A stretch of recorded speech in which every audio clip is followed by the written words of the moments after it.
Welcome to all the students of Sri Siddh Vidyapeeth School. Today we are going to continue the chapter 6, Combustion and Flame. So students, in the previous classes we studied about combustion, ignition, temperature, about fire, that how we can control fire, and also does various types of activities. Today we are going to start the class with the types of combustion. That what are the types of combustions? Students, generally there are three types of combustion. The first one is rapid combustion. What is rapid combustion? Combustion in which a gas burns quickly producing heat and light in this process is called rapid combustion. For example, LPG means liquefied petroleum gas. तो इस rapid combustion में अगर suddenly कोई gas burn करे, quickly burn करे और क्या produce करे, हीट और लाइट प्रोड्यूस करे, तो इसी को बोलते हैं रैपिड कम्बशन. इसका एग्जाम्पल क्या है? LPG. Okay. The second one is spontaneous combustion. So combustion in which a material bursts into flames suddenly without applying heat. For example, phosphorus which burns at room temperature. This process is called spontaneous combustion. Okay. तो ये कौन सा combustion है? जहाँ पे एक material suddenly flames में burst करता है. मतलब कोई भी मटीरियल अचानक से फ्लेम्स में बर्स्ट करने लगता है और उसमें हीट भी अप्लाई नहीं होता है. ठीक है, अप्लाई हीट नहीं होता है मतलब हम लोग उसमें आग लगाते भी नहीं है, लेकिन वो सडनली फ्लेम्स में बर्स्ट करने लगता है. Example, phosphorus which Burns at room temperature. जो फॉस्फोरस होता है, आपने पढ़ा ही होगा पहले कि ये रूम टेम्परेचर में इन कंटैक्ट विथ एयर और ऑक्सीजन जब आता है तब वो बर्न करने लगता है. So spontaneous combustion of coal dust often causes accidental fires in coal mines. Heat from the sun or lightning may cause spontaneous forest fires. Spontaneous combustion of coal dust has resulted in many disastrous fires in coal mines. Spontaneous forest fires are some due to the heat of the sun or due to the lightning strike. तो और क्या क्या है example spontaneous combustion का? जो कोल dust होता है, जो कोल्ड माइंस में पाए जाते हैं, वहाँ पे भी कभी कभी आग लग जाता है और बहुत ही एक्सीडेंटल आग लगता है और बहुत ही डिजास्ट्रस होता है, मतलब खतरनाक होता है. और क्या है? जो हीट होता है सन से या फिर लाइटनिंग होता है, थंडरस्टॉर्म होता है, तो उसके वजह से कभी कभार फॉरेस्ट फायर लग सकता है. तो these are all the examples of spontaneous combustion. Okay. Now the third combustion is explosion. So what is explosion? When a material bursts suddenly to produce heat, light and sound on the application of heat or pressure, it called explosion. Okay? तो अगर कोई भी material suddenly burst करे और heat produce करे, क्या produce करे? Heat produce करे, लाइट प्रोड्यूस करे और साउंड प्रोड्यूस करे with the application of heat or pressure, this is called as explosion. Okay? For example क्या क्या है इसका? Crackers and fireworks which releases a large amount of gas to.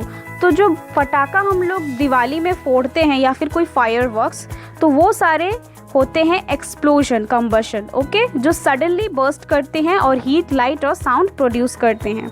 Okay. So now what is a flame? Flame is a hot glowing body of ignited gas which is produced when something is on fire. तो flame क्या है? Flame एक suddenly ignited gas है और एक glowing body है, मतलब glow करता है और गैस भी वो प्रोड्यूस करता है. अगर उसमें हम आग लगाएं तो some materials with a flame burns with a flame and some do not. कोई मटेरियल्स फ्लेम के साथ बर्न करता है, लेकिन कोई मटेरियल्स विदाउट फ्लेम ही बर्न करने लगता है. So here is a table based on a general observation materials forming flame on burning. तो यहाँ पे एक टेबल बनाया हुआ है, आप सब देख पा रहे हैं कि यहाँ पे कुछ मटेरियल्स हैं जो कुछ ऑब्जर्वेशंस पे बेस किए हुए हैं कि कौन कौन सा मटेरियल्स फ्लेम फॉर्म करता है बर्न करने से, या फिर कौन कौन सा मटेरियल फ्लेम नहीं फॉर्म करता है बर्न करने से. So the material candle, camphor, kerosene stove, charcoal forms flame when it burns. तो कैंडल, कैम्फर, केरोसिन स्टोव और चारकोल ये जो है ये सारे फ्लेम फॉर्म करते हैं. बट मैग्नीशियम का जो हमने एक्सपेरिमेंट किया था इन द प्रीवियस क्लासेस, वो फ्लेम नहीं देते हैं, मतलब it does not form a flame. Okay. Here you can see a picture of flames like colors of candle flame and the flame of a kitchen stove. Okay. and here you can also see the flames of kerosene lamp, candle and Bunsen burner. Okay, now we are going to do a activity, okay, which is activity 6.6. you have to light a candle, and after that you have to but you have a caution here that you have to be careful always. Okay, you have to hold a glass tube with a pair of tongs and introduce its one end in the dark zone of a non-flickering candle flame. Okay students, तो यहाँ पे आपको एक glass tube लेना है और एक pair of tongs जो केमिस्ट्री लैब में अवेलेबल होता है. आप अगर वहाँ पे जाएंगे तो आपको वहाँ पे ग्लास ट्यूब, टोंग्स ये सब मिल जाएगा. तो टोंग्स का जो एक एंड होता है उसको आपको कैंडल फ्लेम में पकड़ के जलाना है. क्या करना है? जलाना है. Then after that you have to light the match stick near the other end of the glass tube. एक तरफ आपको किससे जलाना है? कैंडल फ्लेम से जलाना है और दूसरी तरफ आपको एक मैच स्टिक से जलाना है. Okay, so after that you have to observe that do you see a flame. तो उसके बाद आपको ऑब्जर्व करना है क्या आपको फ्लेम वहाँ पे दिख रहा है. If so what is that produces a flame. अगर आपको वहाँ पे फ्लेम दिख रहा है तो वो क्या प्रोड्यूस, किस तरह का फ्लेम प्रोड्यूस कर रहा है. Note that the wax near the heat wick melts quickly. आपको वहाँ पे नोटिस भी करना है कि जो वैक्स है, मोम है, वो क्या जल्दी मेल्ट हो रहा है या फिर टाइम लगा रहा है, मतलब किस तरफ से. Okay, so in this activity we are basically going to study the structure of a flame. तो फ्लेम का भी एक स्ट्रक्चर होता है, लेकिन आज तक हम लोग जैसे नॉर्मल कैंडल जलाते हैं हमने इतना सोचा भी नहीं कि एक फ्लेम का इतना स्ट्रक्चर भी हो सकता है. तो हम उसी को इस पार्ट में पढ़ेंगे, इस चैप्टर में पढ़ेंगे कि what is the structure of a flame. So in this picture you can see that how a candle is burning. तो इस पिक्चर में, पहला पिक्चर में आपको देख रहे हैं कि कैंडल बर्न कर रहा है और यहाँ पे ये जो ग्लास टोंग है, यहाँ पे फर्स्ट पिक्चर में जो ग्लास टोंग है उसको एक तरफ से मैच स्टिक से जलाया जा रहा है और दूसरी तरफ से कैंडल से जलाया जा रहा है. तो after this activity you have to notice that what happens. Okay, and in the second picture here you can see that there is a candle is burning and you have to introduce a clean glass plate or slide into the flame. तो आपको यहाँ पे जो candle है आपको यहाँ पे glass मतलब कांच का एक टुकड़ा या फिर स्लाइड भी ले सकते हैं. स्लाइड भी आपको केमिस्ट्री लैब में अवेलेबल होगा. तो वो स्लाइड को उसके ऊपर आपको कुछ एक टोंग से ही पकड़ना है. चिल्ड्रंस बी केयरफुल, टोंग से ही पकड़ना है, हाथ से नहीं पकड़ना है क्योंकि वो गर्म हो जाएगा तो आपका हाथ जल सकता है. तो टोंग से ही पकड़ के आपको फिर उस फ्लेम के ऊपर जैसे यहाँ पे पिक्चर में रखा गया है सेकंड पिक्चर में वैसे रखना है. तो after that you have to observe that what happens to the glass slide. Okay, and then the third picture after that you have to take a copper wire here. Okay, and same here you have to hold a thin copper wire just inside the flame for about 30 seconds. Okay, तो यहाँ पे आपको कम से कम 30 second के लिए यहाँ पे copper wire भी आपको कैंडल के फ्लेम में आपको पकड़ के रखना है. तो after that you also have to observe that what happens to the copper wire. So students, let's see what we observe. First of all, the substances which vaporise during burning gives flame. तो हम लोग को क्या जानने को मिला कि कोई भी सब्सटेंस जब वेपराइज होता है मतलब गैस प्रोड्यूस करता है बर्निंग करने के समय वही सब्सटेंस फ्लेम दे सकता है, मतलब वही सब्सटेंस फ्लेम फॉर्म करता है. For example, kerosene oil and molten wax rise through the wick and vaporise during burning and form flames. जैसे कि क्या है, केरोसिन ऑयल जो है, मॉल्टन वैक्स मीन्स मोम मतलब मॉल्टन वैक्स जो मोम पिघल जाएगा वो अगर हम लोग ज़्यादा से ज़्यादा उसमें हीट दें तो वो वेपराइज होता है और क्या फॉर्म करता है, फ्लेम फॉर्म करता है. Charcoal on the other hand does not vaporise and so does not produce flame. तो जो चारकोल है वो वेपराइज नहीं करता है, ठीक है, वो वेपराइज नहीं करता है. अगर वो वेपराइज नहीं करता है मतलब वो फ्लेम फॉर्म नहीं करता है. So students, on the glass plate we can observe that a circular blackish ring is formed on the glass plate. तो वो जो ग्लास स्लाइड का हमने एक्टिविटी किया था या फिर कोई ग्लास प्लेट का किया था, तो उसमें हम लोग क्या देखेंगे, अब हम लोग कैंडल से उसको हटाने के बाद देखेंगे कि एक सर्कुलर ब्लैकिश रिंग फॉर्म हुआ है ग्लास में। आप वहाँ पे पिक्चर में अगर अच्छे से अपने बुक में देखना चाहते हैं तो देखिए बुक खोल के पेज नंबर 71 में, कि जब वो ग्लास को कैंडल के वहाँ से हटाया गया तो एक सर्कुलर ब्लैकिश रिंग, मतलब गोलाकार एक काला एक रिंग टाइप का वहाँ पे फॉर्म हुआ। ठीक है, वो क्या इंडिकेट कर रहा है? It indicates the deposition of unburned carbon particles present in the luminous zone of the flame. तो फ्लेम का एक जोन होता है जिसका नाम है लुमिनियस जोन। ठीक है, तो वो लुमिनियस जोन में जब वो प्रेजेंट किया गया था वो ग्लास स्लाइड को, तो वो वही दिखा रहा है कि वो वहाँ पे कुछ वो जो काला जो वो सर्कुलर रिंग फॉर्म किया है उसका मतलब यही है, वो इंडिकेट यही कर रहा है कि वो क्या है, कुछ अनबर्न्ड कार्बन पार्टिकल्स हैं। ठीक है, but in the third step where we can see the thin copper wire inside the flame। तो जो थर्ड जो एक्टिविटी हमने किया है, कॉपर वायर को हमने एक फ्लेम के टाइप सामने रखा, तो वहाँ पे हमने क्या ऑब्जर्व किया, the portion of the copper wire just outside the flame gets red hot.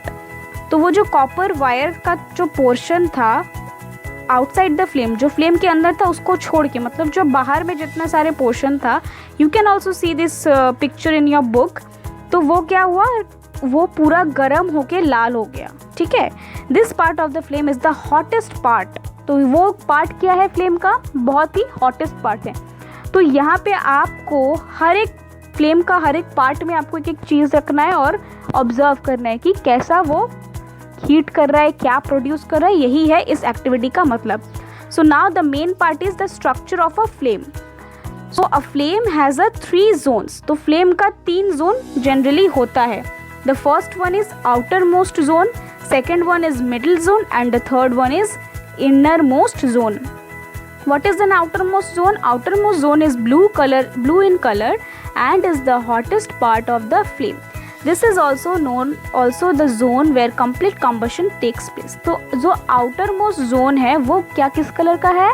Blue colour का है और वो सबसे गर्म पार्ट है फ्लेम का। ठीक है, और ये जो एक जोन है, ये जो जोन है यहाँ पे पूरा कंप्लीट कंबशन, मतलब पूरी तरीके से हर चीज़ जल सकता है।